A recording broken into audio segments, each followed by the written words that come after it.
Bismillahirrahmanirrahim. Assalamualaikum warahmatullahi wabarakatuh.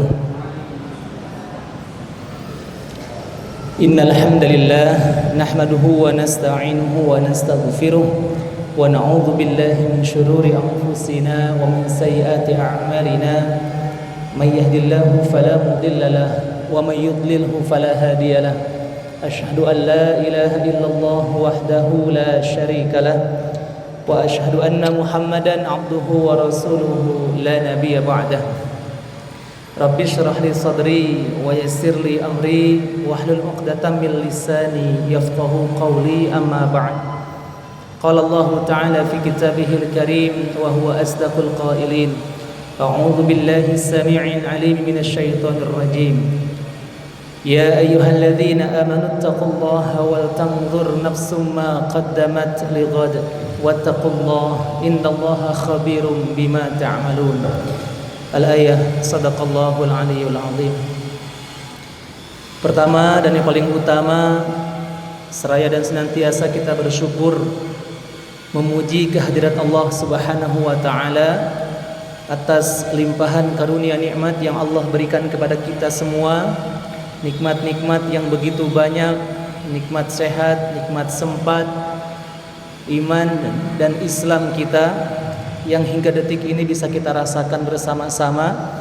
Dan mudah-mudahan segala nikmat yang Allah berikan kepada kita membuat kita semakin Allah mudahkan untuk mengucapkan kalimat syukur kita, yang tentu menjadikan pribadi kita hamba-hambanya yang bersyukur.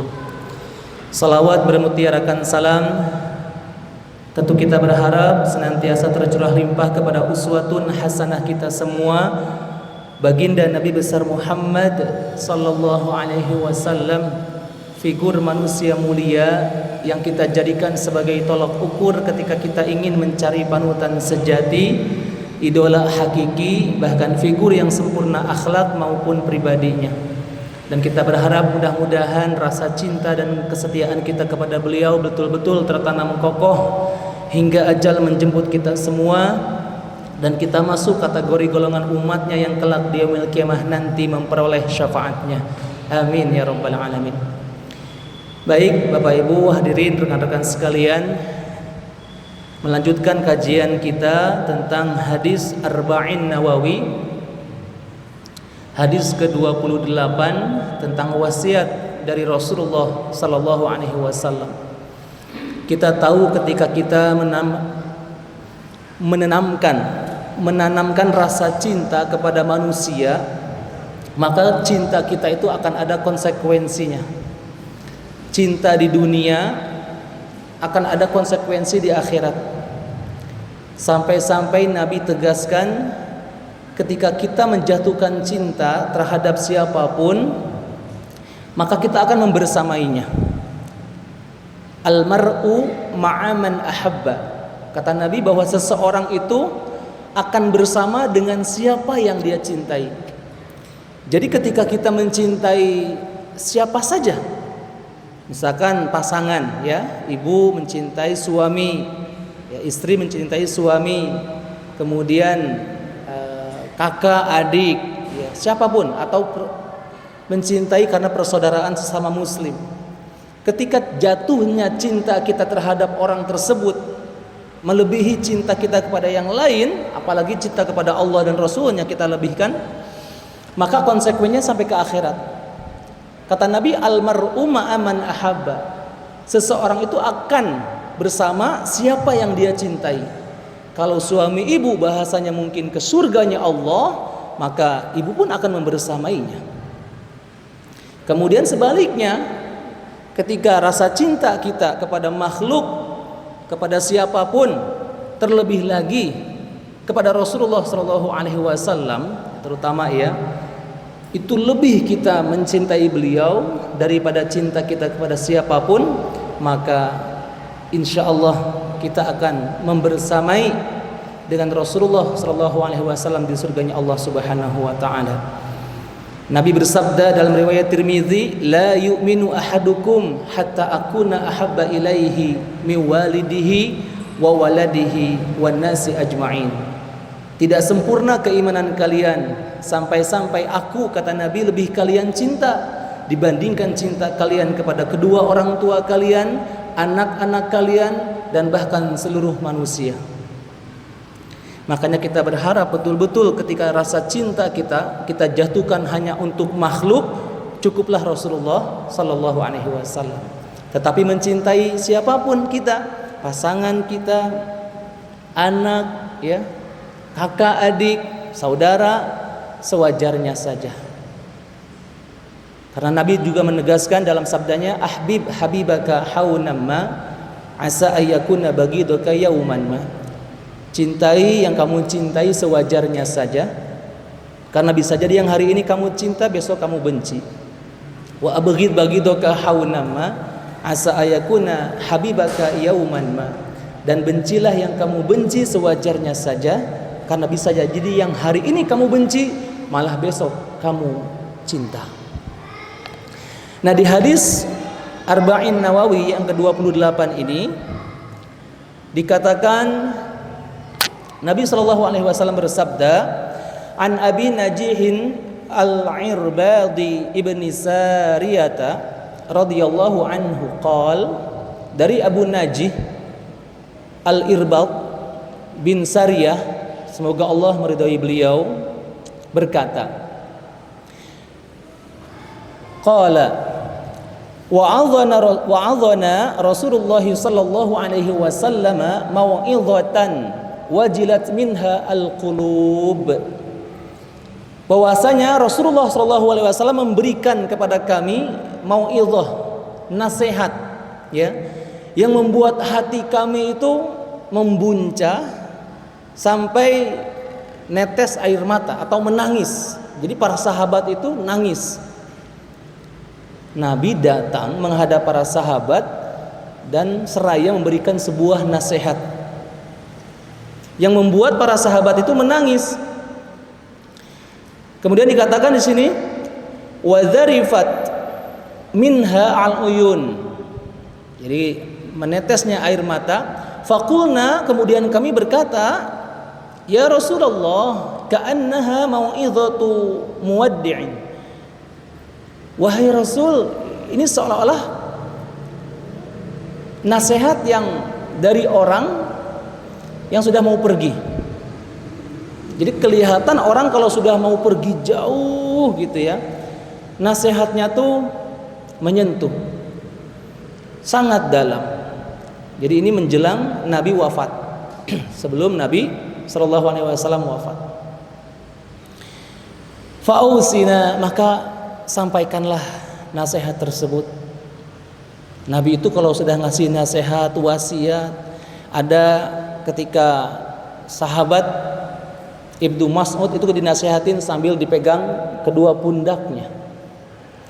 Ada yang ketika memberikan nasihat itu menyimpan tangannya di dada kita, dari seorang guru kepada muridnya. Seorang orang tua mau menasihati anak, maka nasihatilah dengan cara yang Nabi contohkan.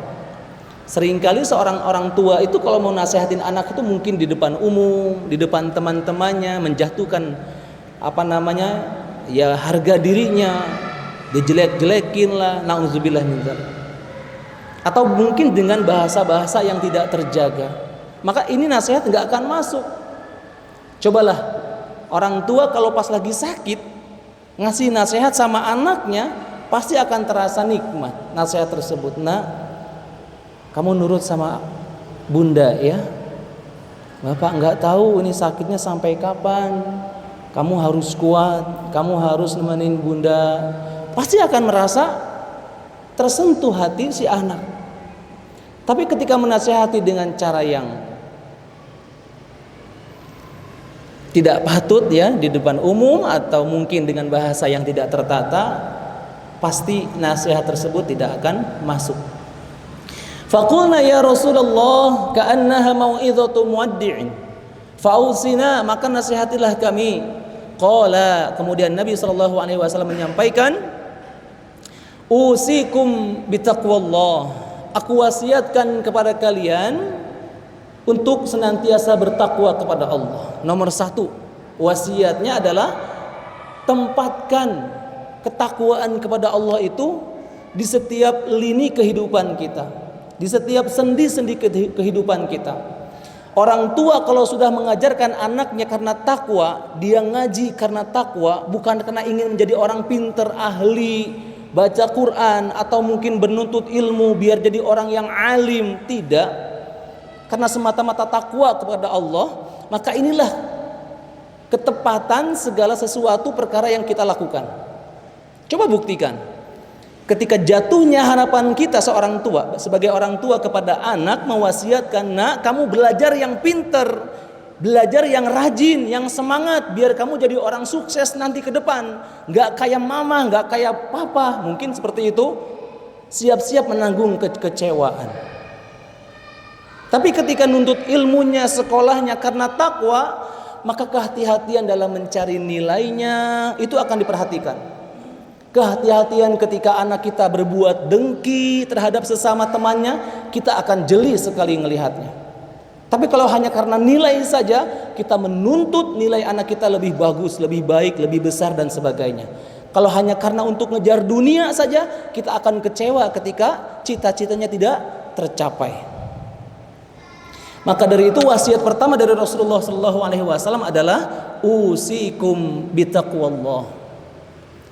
Tentu kita tahu bahwasanya kita sholat karena takwa kepada Allah. Kita bertadarus Al-Quran semata-mata karena takwa kepada Allah. Kita melakukan pernikahan karena takwa kepada Allah. Kita berbuat sesuatu sekecil apapun dalam Islam, niat takwa harus kita tempatkan. Ya. Usikum bitaqwallah. Wasiat pertama, usikum bitaqwallahi azza wa jalla. Kemudian was-sam'i wat-tha'ah wa in ta'ammana 'alaikum 'abdun. Kemudian kalian dengarlah baik-baik, taatlah baik-baik kepada pemimpin kalian walaupun yang memimpin kalian seorang budak.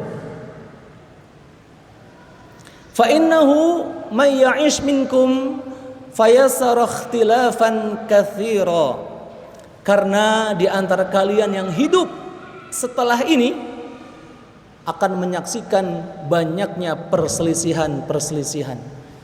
Jadi Nabi ketika habis mewasiatkan kalimat tersebut seperti memberikan gambaran, setelah saya ngomong seperti ini bahkan banyak perselisihan di antara kalian.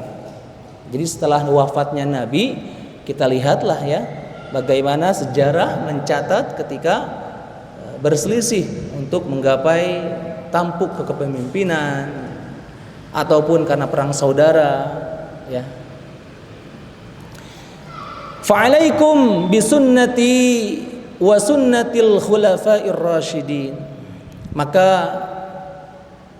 kalian berpegang teguhlah terhadap sunnahku, jalan yang lurus sunnah itu. Wa sunnatil khulafa'ir rasyidin, dan sunnah para sahabat-sahabatku sebagai khulafa'ur rasyidin al-mahdiyyin yang memberikan petunjuk. Addu 'alaiha bin nawajiz,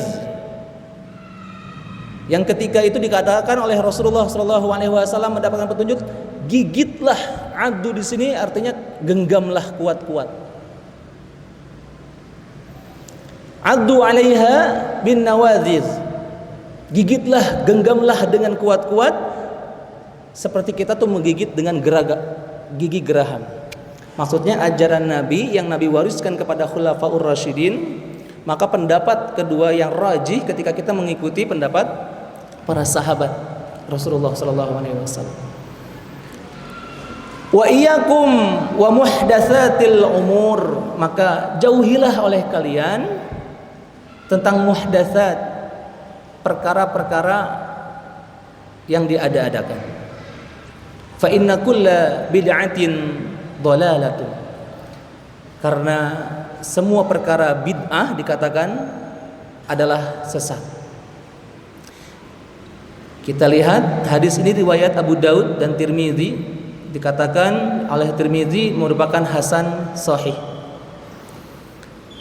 Sesungguhnya ini adalah nasihat yang begitu mulia yang keluar dari lisan Rasulullah SAW.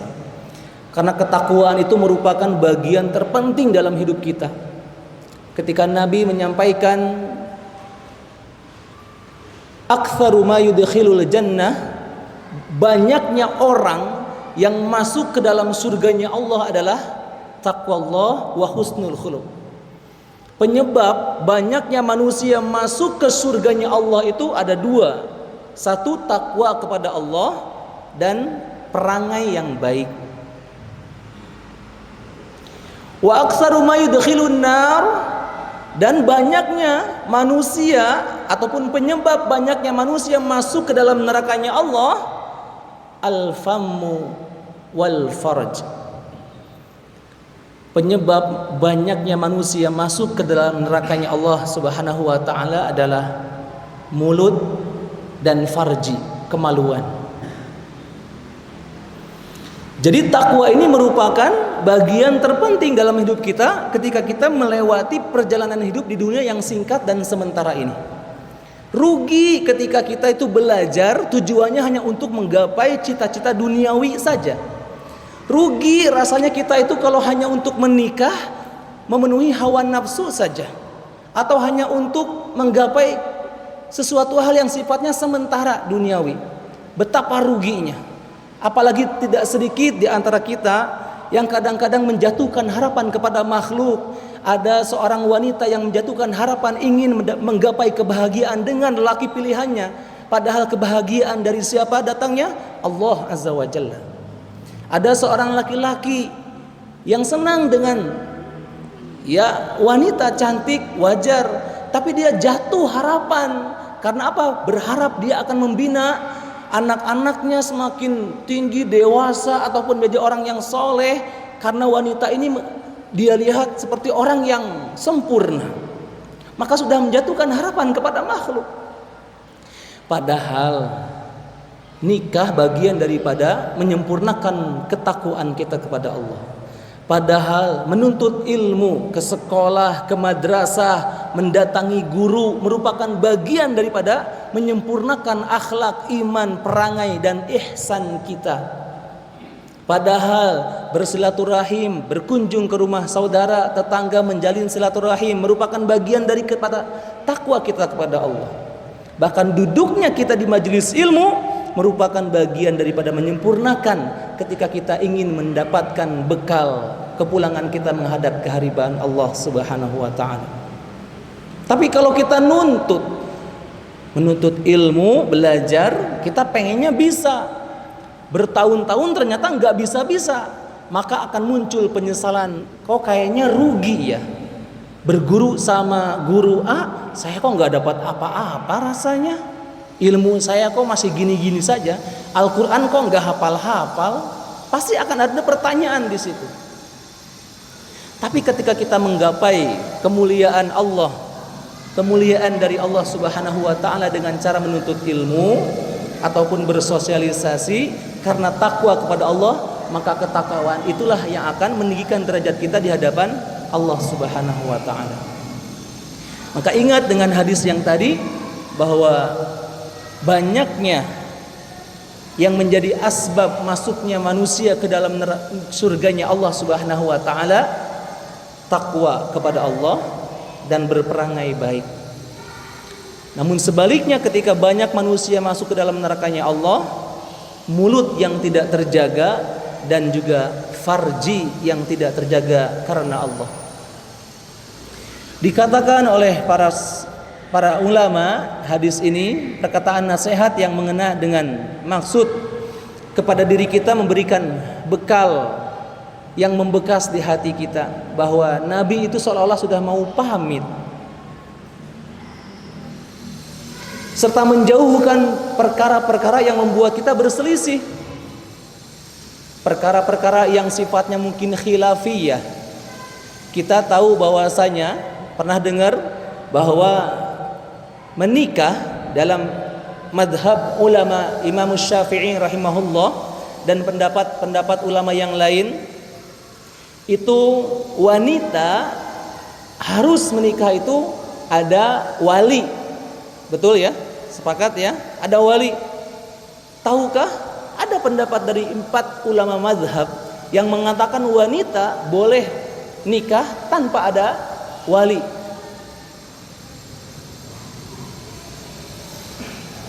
Kemudian berwudu. Pendapat yang rajih dari Imam Syafi'i rahimahullah, ketika kita sudah wudu kemudian bersentuhan dengan istri kita, istri yang halal, dalam mazhab Imam Syafi'i itu batal, membatalkan wudu kita. Tapi dalam mazhab Imam Hambali dan sebagian pendapat imam yang lain dikatakan tidak batal, ya, selama tidak ada syahwat, hanya bersentuhan saja. Kemudian apalagi? Kunut subuh. Dalam sholat subuh kita tahu bahwasanya ulama mazhab berbeda pendapat dalam hal ini.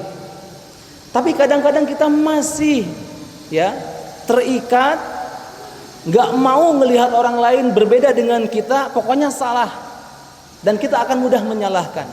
Perkara bid'ah di sini yang Nabi SAW hindarkan adalah perkara-perkara yang diakal-akalkan, yang baru muncul, yang itu tidak ada pendapat-pendapat dari kalangan ulama, terlebih lagi para sahabat Rasulullah SAW. Maka kita perlu hati-hati. Itulah kenapa Nabi sudah memberikan kita gambaran seolah-olah ini merupakan hidayah ataupun petunjuk dari Allah Subhanahu wa taala. Kita itu akan mengalami perselisihan yang sangat-sangat krusial. Kita tahu ketika pas di zaman khilafah, jangan dikira itu tidak ada perselisihan. Makanya dari 4 khulafaur rasyidin yang meninggal secara wajar, bagi kita itu wajar, meninggal dengan kondisi wajar, sakit di atas dipan, kasur, hanya Abu Bakar As-Siddiq. Hanya Abu Bakar Siddiq radhiyallahu an yang meninggal dunia dalam kondisi wajar-wajar saja ataupun mengalami kondisi sakit kemudian wafat.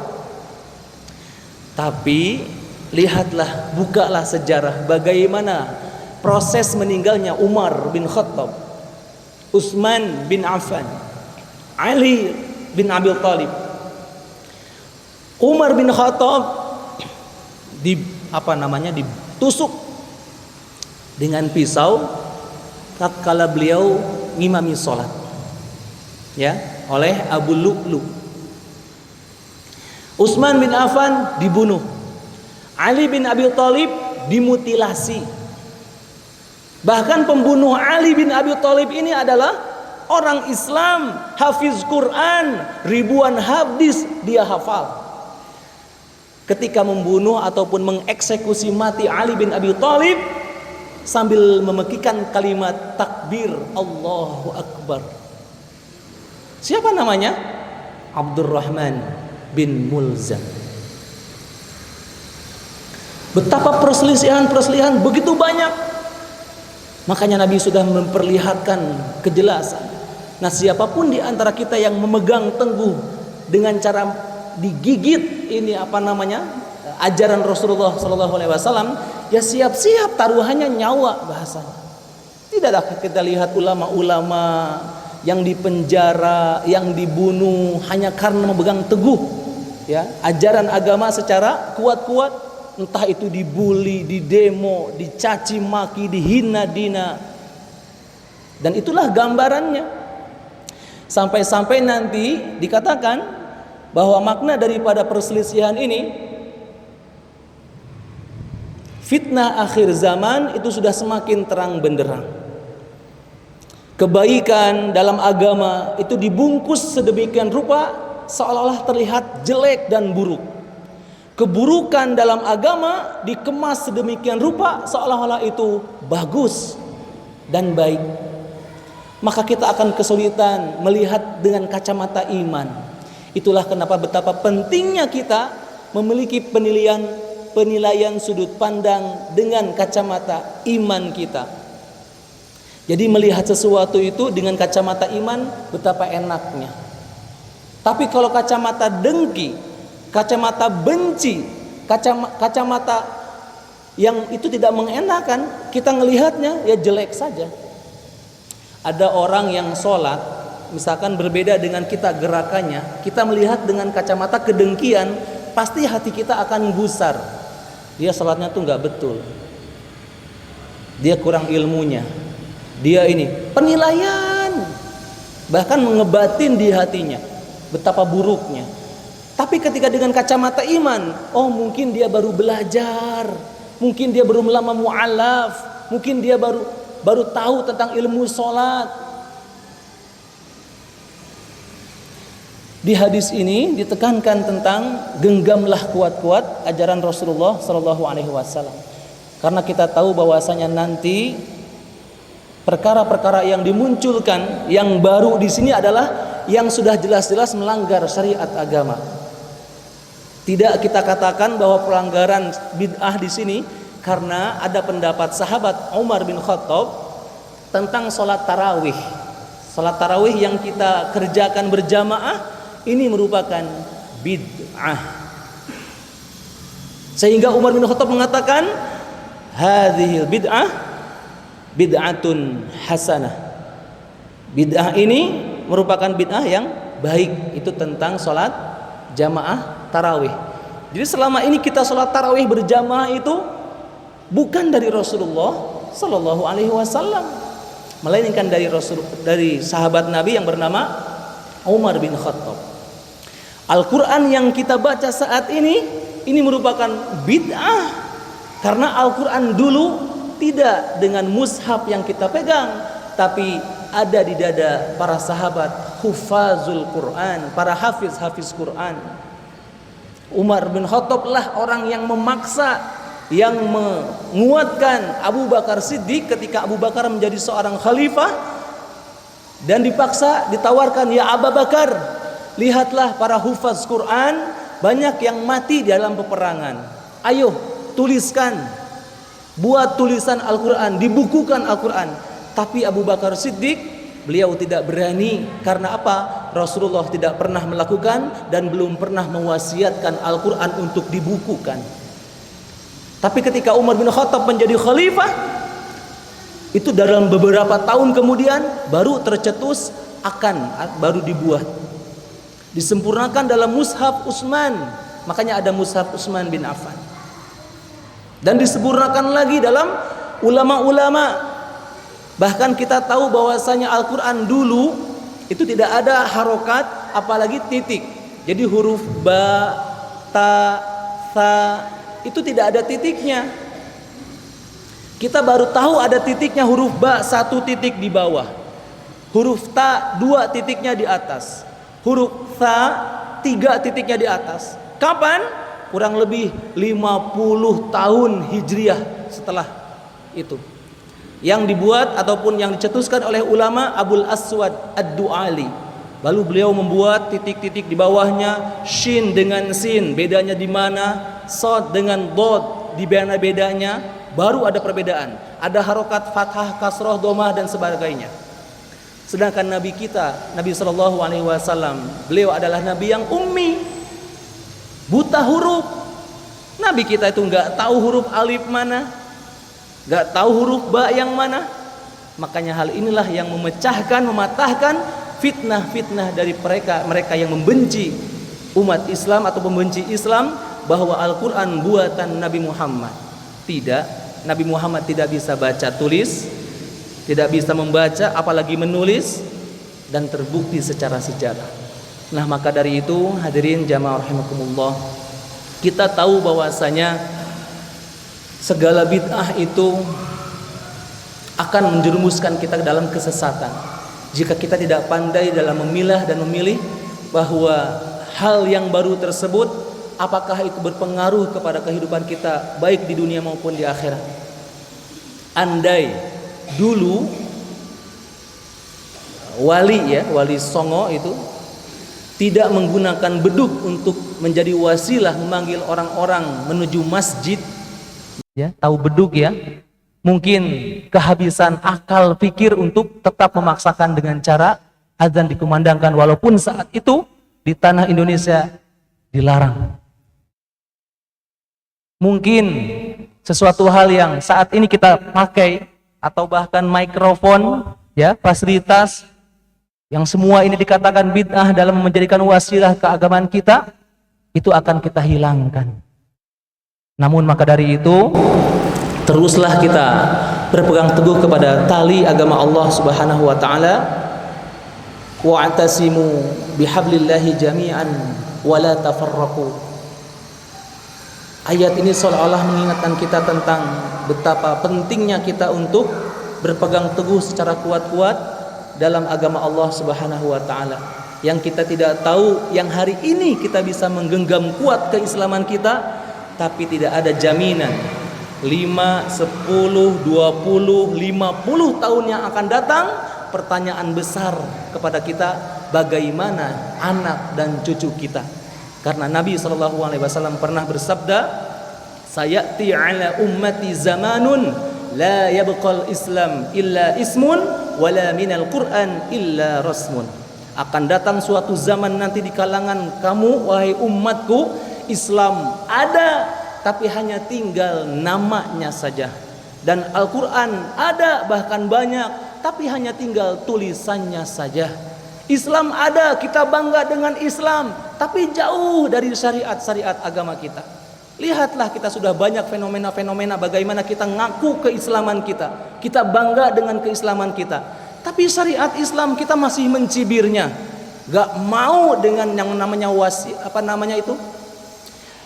hukum waris. Pokoknya bagi rata saja, sehingga hawa nafsu kita lah yang lebih menguatkan. Apa itu poligami? Gak ada manusia yang bisa adil, tapi kita buta dan tutup mata dengan perzinahan. Saya tuh gak bisa hidup kalau gak pakai riba. Saya gak akan punya rumah kalau gak pakai riba. Seolah-olah nyari hujah untuk bisa punya rumah. Apa artinya punya rumah di dunia, tapi kita sengsara di akhirat menanggung betapa besarnya dosa riba tersebut. Mana keislaman kita yang kita akui bangganya dengan Islam kita, tapi kita tutup mata dengan syariat-syariat tersebut. Nah, maka dari itu hadirin jamaah rahimakumullah, lihatlah bahwa Rasulullah SAW betul-betul menjadi petunjuk buat kita. Kita itu hidup di dunia cuman sebentar, singkat sementara. Andai kita tahu bahwa yaumul hisab nyata adanya, yakin kita gak akan mau jadi manusia. Yakin gak mau kitalah yang terpilih ketika spermatozoa tembus ke dinding ovarium. Dari miliaran spermatozoa yang bisa tembus, kitalah yang Allah izinkan bisa hadir di sini. Tapi yakin kita kalau misalkan mau flashback ke belakang, kita gak akan mau hadir di dunia ini, karena betapa beratnya resiko untuk menghadap di pengadilan Allah di yaumil hisab kelak. Karena kita tahu bahwasanya hari-hari setelah hari dunia ini itu adalah merupakan kepastian yang akan kita lewati setelah masuk kita di alam barzakh, masuk kita di alam yaumul mahsyar, yaumul mizan, yaumul hisab. Terus masih banyak perjalanan kita yang masih begitu panjang. Maka dari itu perjalanan yang demikian yang akan kita lewati, penentunya adalah saat ini yang kita lewati. Mudah-mudahan di sisa umur kita Allah kuatkan langkah dan pijakan kita untuk tetap berada di jalan yang Allah sukai dan Allah ridhoi, sehingga Allah mudahkan kita untuk menggenggam erat tali agama Allah ini dengan sekemampuan kita, dan Allah menjaga langkah kita untuk dijauhkan dari perbuatan-perbuatan yang mendekatkan kepada kemurkaannya Allah Subhanahu wa taala. Coba rekan-rekan sekalian, inilah uraian singkat tentang hadis Arba'in Nawawi yang ke-28. Kita lebih gagas lagi dengan sesi tanya jawab. Silakan dipersiapkan, baik tentang ketakwaan kepada Allah, kemudian memegang teguh agama Allah, dan menjauhkan dari perkara-perkara yang bid'ah. Karena bid'ah Rasulullah SAW tegaskan bisa mendekatkan kepada kesesatan yang nyata. Monggo silakan, kira-kira sudah ada pertanyaan mungkin dari siapa? Boleh secara langsung dituliskan atau melalui fasilitas WhatsApp. Terima kasih atas penyampaian. Selanjutnya adalah sesi tanya jawab. Dipersilakan untuk hadir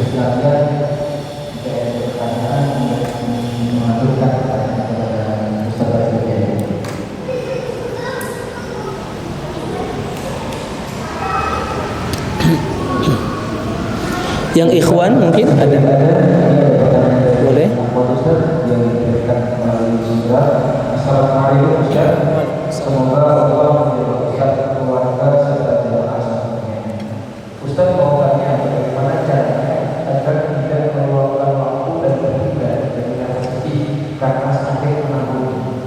Saya sedih karena tidak bisa produktif. Terima kasih Ustaz. Coba diulangi agak jelas karena ini pecah suaranya.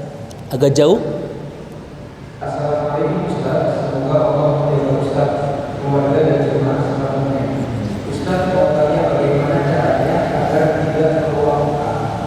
tidak membuang waktu dan terhindar dari rasa sedih karena sakit menanggung. Saya sedih karena tidak bisa produktif. Terima kasih. Sedih karena tidak produktif. Oh. Bagaimana caranya agar tidak menyia-nyiakan waktu gitu ya. Kemudian menghindari rasa sedih. Karena sedih tidak bisa produktif. Sakit. Oh, karena sakit ya, tidak bisa produktif. Masya Allah, tabarakallah. Itu karena nafsu kita yang mengatakan seperti itu. Laqad khalaqnal insana fi ahsani taqwim. Sungguh Allah itu sudah menciptakan kita manusia itu dengan kesempurnaan yang sangat sempurna. Tidak ada istilah produktif. Produktif itu dalam arti mana? Kita bisa berbagi kah? Bukan karena itu. Produktif itu kalau orang suka hanya bisa duduk saja karena faktor sakit, stroke kah namanya? Sakit, apalah mungkin nggak bisa jalan dan sebagainya. Apakah dikatakan tidak produktif? Tidak. Berapa banyak orang yang sehat walafiat, matanya jelas masih bisa melihat, tangannya masih bisa bergerak, kakinya masih bisa berjalan, tapi tujuannya ke tempat-tempat maksiat, matanya tidak terjaga dari setiap maksiat. Apakah itu dikatakan produktif? Nikmat Allah itu banyak yang membuat manusia jadi tertipu, kata Nabi.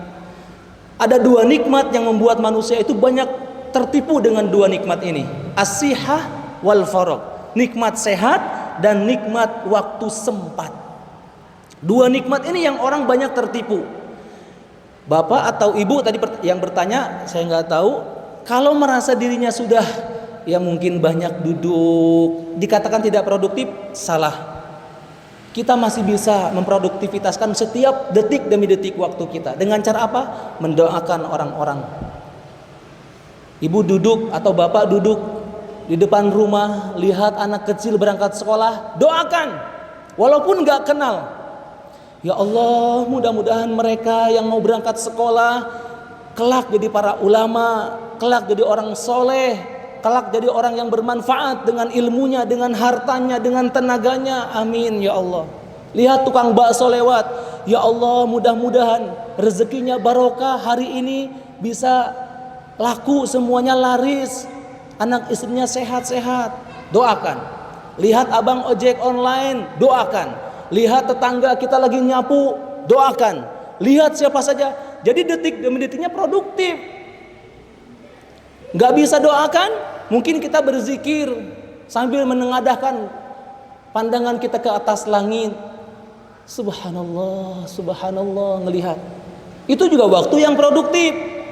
Produktivitas waktu itu bukan soal ketika kita sibuk bekerja menghasilkan pundi-pundi rupiah, tapi lupa kepada Allah. Berapa banyak orang yang bekerja tanpa mengawali dengan doa. Berapa banyak orang yang menikmati nikmatnya hidangan makanan, lupa dengan bersyukur kepada Allah dan berdoa kepada Allah. Berarti waktunya gak produktif. Makannya jadi sia-sia, kerjanya jadi sia-sia, karena yang dikejar hanya dunia saja. Jadi mindset kita rubah, ya. Produktivitas waktu, kesempatan kita itu bukan soal sebanyak apa kerjaan kita, sebanyak mana aktivitas kita, bukan. Tetapi sejauh mana dan sebanyak apa ketika kita setiap detik senantiasa ingat kepada Allah Subhanahu wa ta'ala. Makanya di tengah kesibukan yang Allah berikan saat ini, apapun nama kesibukannya, sisipkanlah dengan menyebut nama Allah Subhanahu wa ta'ala. Awali dengan doa, niatkan untuk mengejar ridhonya, itu kuncinya. Karena kalau orang sudah punya kesibukan, niatnya bukan ridho Allah, pasti atasannya yang diincar, pasti orang yang dia cinta yang dikejar, pasti mungkin kehebatan ataupun decak kagum dari orang banyak yang dia kejar. Tapi kalau karena ridho Allah, mau orang muji, mau orang memaki, gak ada efeknya. Dia tetap lurus, Allah yang saya kejar. Qul inna salati wa nusuki wa mahyaya wa mamati lillahi rabbil alamin. Maka kalau sudah ini kita tetapkan, segala aktivitas kita baik hidup mati kita hanya untuk Allah, fokusnya kita mencari penilaian Allah saja. Ya, kita akan sakit hati kalau yang kita kejar selain Allah. Begitu. Terima kasih atas jawaban Ustaz. Kemudian dibuka pertanyaan. Ada yang bertanya?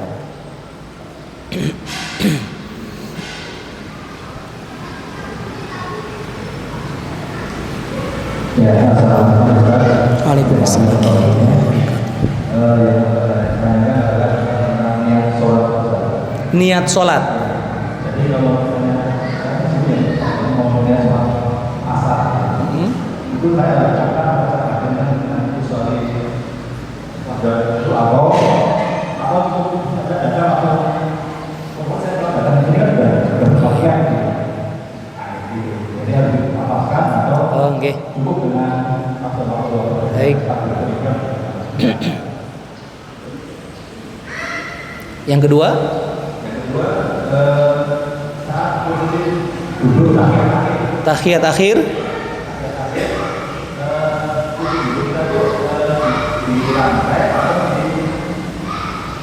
Kaki kiri. Oh ya. Oke. Baik. Saat saya sholat hajat di mana tadi sama tidur. Sholat sunnah hajat. Itu sudah termasuk sholat hajat atau emang sholat hajat? Baik. Iya. Yang pertama masalah niat. Ini merupakan masuk kategori ikhtilaful ulama. Imam Syafi'i rahimahullah ketika niat itu dikatakan muraqanatun bil amal. Pendapat Imam Syafi'i rahimahullah, niat itu harus berdekatan dengan amal dan kemudian dilafalkan. Kemudian kalau yang enggak dilafalkan pun betul boleh. Ini pendapatnya Imam Ahmad bin Hambal bahwa niat itu dari kata nawa. Nawa itu biji kecil sekali, hanya terlintas di hati, itu sudah termasuk niat. Maka kemantapan kita yang mana? Kalau Bapak mantap ketika pas lagi sholat itu harus dilafalkan, lakukan. Usolli fardul maghribi salasa raka'atin mustaqbilal kiblati adaan lillahi ta'ala Allah. Atau di ketika pas lagi posisi Allah, niat lafal tersebut itu juga sah. Kemudian pendapatnya Imam Ahmad bin Hambal, niat itu sudah tertanam di hati, hanya berkata, saya sholat maghrib sekarang, udah itu sudah niat, karena hanya terlintas di hati saja. Tapi saya nggak serak ataupun saya kurang mantap kalau pakai seperti itu, maka dilafalkanlah. Kalau sudah mantap dengan kalimat, saya mau sholat maghrib, itu sudah niat, boleh, sah. Pun demikian sama terkait dengan pertanyaan yang ketiga tadi ya. Bapak sholat hajat, niatnya apa? Karena niat itu menentukan amal. Niat itu menentukan amal kita. Bapak sedekah, tapi nggak diniatkan itu sedekah buat siapa, maka hanya buat diri sendiri. Tapi ketika sedekah itu saya niatkan buat almarhumah orang tua saya yang bernama Fulan binti Fulan dan sebagainya, maka nyampainya kepada almarhumah saudara kita yang sudah meninggal. Kita umroh, diniatkan buat umrohnya buat siapa? Buat diri sendiri atau buat orang yang sudah meninggal, akan menentukan jalurnya. Maka ketika kita sholat hajat sudah diniatkan bahwa ini niat waktu mau sholat hajat, maka hajat saja. Sholat tahajud itu masuk kategori qiyamul lail. Ya, hajat itu enggak harus malam hari. Boleh Bapak punya hajat subuh pas lagi duha, silahkan. Sholat taubat, kapan ketika kita mau sujud sholat taubat, kapan saja. Tapi kalau urusan qiyamul lail, maka qiyamul lail itu hanya ada 2 solat yang disebut qiyamul lail. 1 tahajud, 2 tarawih. Ataupun masuk kategori tarawih tahajud dengan tarawih itu dilengkapi dengan yang namanya witir. Sudah satu paket. Tapi kalau hajat, taubat, tasbih gitu ya, itu tidak termasuk qiyamul lail, maka boleh di kapan saja. Nah, niat Bapak ketika sholat tersebut sudah niatkan hajat, maka sholat itu termasuk hajat. Seperti itu. Nah, pertanyaan yang kedua tadi tentang sholat, bagaimana posisi lagi tahiyat akhir. Di Indonesia itu kebanyakan posisi kaki itu digeser sehingga kita duduk itu ke lantai. Kok ada ya, entah itu di Mekah, entah itu di Turki atau di sebagian wilayah negara Islam yang lainnya, itu justru malah kita duduk di atas kaki. Dua-duanya betul, ya. Terus yang salah yang mana? Yang tidak sholat. Itu, ya. Jadi betul, boleh. Karena itu pendapat ikhtilaful ulama, gitu ya. Jadi ketika kaki kita didudukin atau tidak, itu hanya pendapat khilafiyah di kalangan pendapat imam madhab, ya. Jadi betul semuanya. Yang penting sholat. Itu aja ya. Gitu, Pak. Terima kasih. Ada lagi mungkin? Terima kasih Ustaz atas jawabannya. Ini ada pertanyaan dari Ahwat. Bismillahirrahmanirrahim. Assalamualaikum warahmatullahi wabarakatuh. Waalaikumsalam warahmatullahi wabarakatuh. Pertama, apa bid'ah? Kedua, Apa? makna bid'ah. Oh iya. Kedua, ada berapa bid'ah? Iya. Ketiga, bid'ah apa aja yang diperbolehkan selain sholat tarawih berjamaah? Selain sholat tarawih berjamaah. Masya Allah, tabarakallah. Bid'ah itu dari kata bada'a. Jadi sesuatu hal yang baru, ya. Perkara-perkara yang baru dan di ranah agama maksudnya. Itu bid'ah artinya secara bahasa. Kemudian, apalagi tadi yang kedua pertanyaannya? Mas? Mas, yang kedua apa tadi? Yang kedua, apa ada berapa macam bid'ah? Ada berapa macam bid'ah? Oleh sebagian pendapat ulama dikatakan bid'ah terbagi menjadi 2, bid'ah hasanah dan bid'ah dolalah. Bid'ah yang baik, nah ini yang sudah ada tercetus oleh sahabat Umar bin Khattab perkara tentang sholat tarawih. Kemudian adanya penghimpunan Al-Qur'anul Karim menjadi dimushafkan, itu juga bid'ah, ya. Kemudian banyak lagi lagam azan yang dinadakan, itu juga bid'ah. Lagu dilakukan, Al-Qur'an dilakukan, itu juga bid'ah, ya. Jangan dikira Al-Qur'an itu dilakukan bukan bid'ah. Dulu tahun 60-an di Indonesia yang diadakan MTQ Al-Qur'an, Musabaqah Tilawatil Qur'an, lihat sejarah. Berapa banyak orang yang berselisih tidak boleh diadakan. Azan gak boleh ditanding-tandingkan. Al-Quran gak boleh ditandingkan. Gak boleh. Dulu, sekarang sudah terbiasa. Itu ya. Jadi banyak bid'ah itu selain salat tarawih. Kemudian tadi apa lagi? Sudah itu ya.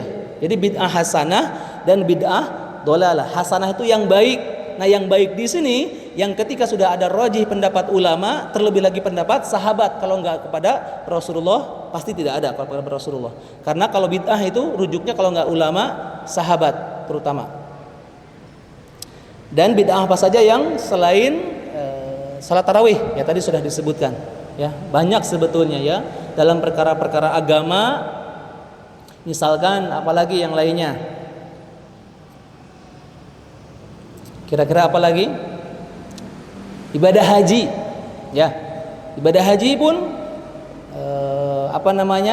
dalam prosesnya, kalau kita mau ngikutin Rasulullah SAW plek ketiplek, maka sarananya adalah menunggangi unta.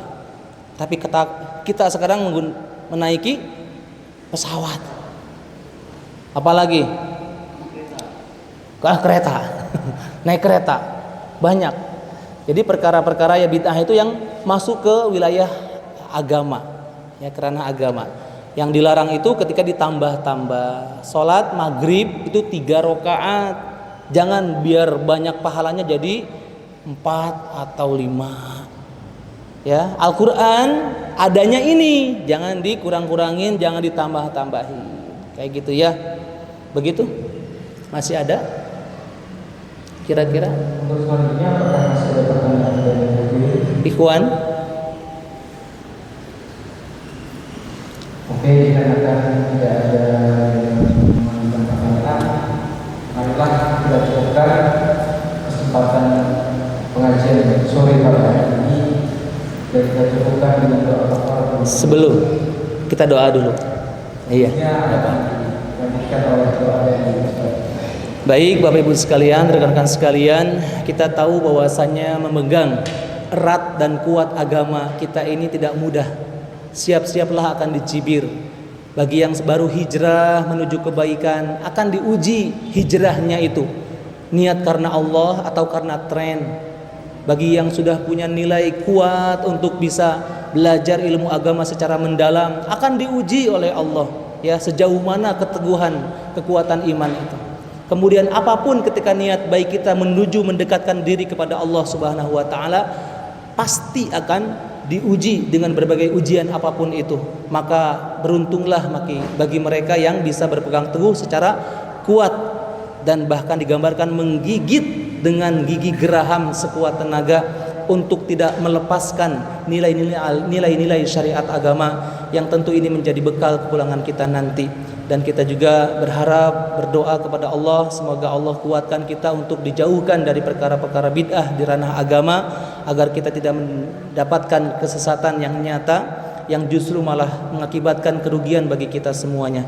Dan tentu kita berharap semoga kapanpun, dimanapun dan dalam kondisi apapun, ketika nanti Allah panggil kita untuk menghadap keharibaannya, semoga kita semua dipanggil dalam keadaan husnul khatimah. Al-Fatihah. A'udzu billahi minasy syaithanir rajim. Bismillahirrahmanirrahim. Alhamdulillahi rabbil alamin. Arrahmanir rahim. Maliki yaumiddin. Iyyaka na'budu wa iyyaka nasta'in. Ihdinas siratal mustaqim. Siratal ladzina an'amta 'alaihim ghairil maghdubi 'alaihim waladdallin.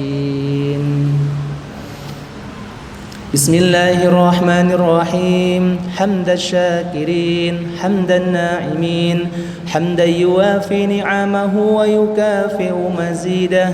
Ya Rabbana lakal hamdu kama yanbaghi li jalali wajhikal karim wa 'azimi sultanik.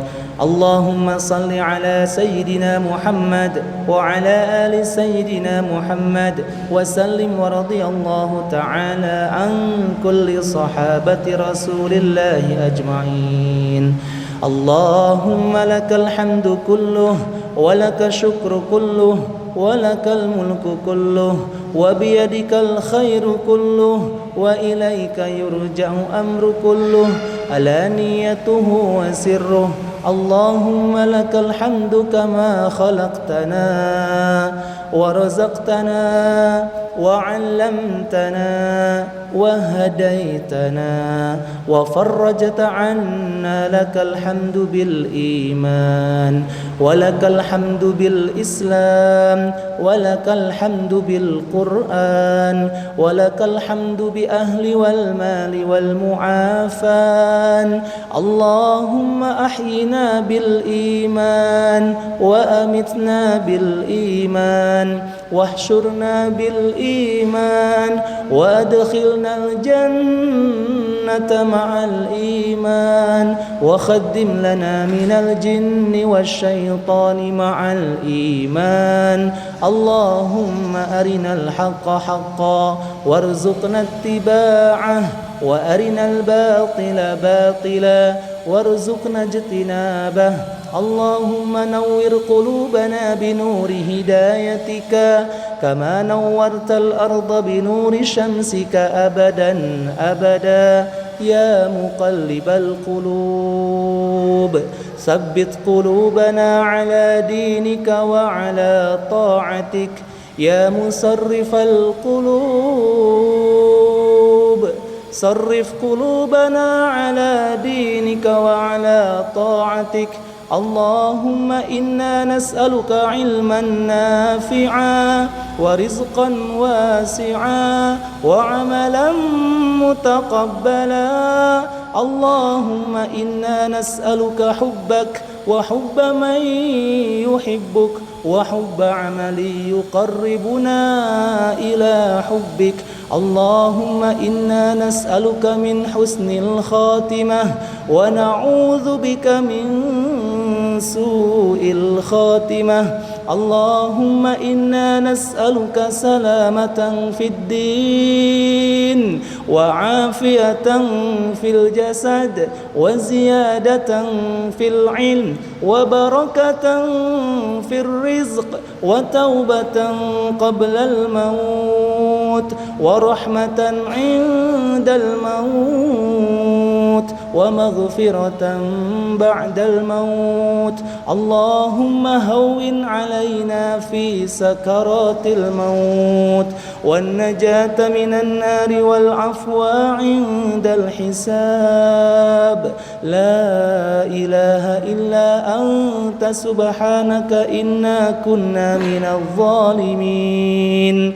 ربنا ظلمنا أنفسنا وإن لم تغفر لنا وترحمنا لنكونن من الخاسرين.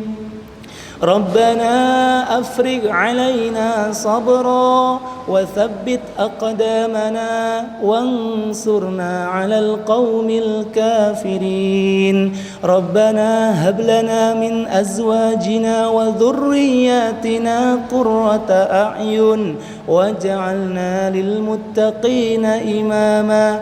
ربنا أوزعنا أن نشكر نعمتك التي أنعمت علينا وعلى والدينا وأن نعمل صالحا ترضاه وأدخلنا برحمتك في عبادك الصالحين. ربنا آتنا في الدنيا حسنة وفي الآخرة حسنة وقنا عذاب النار. سبحان ربك رب العزة عما يصفون وسلام على المرسلين والحمد لله رب العالمين. Terima kasih. Barakallahu fikum. Akhirul kalam. Assalamualaikum warahmatullahi wabarakatuh.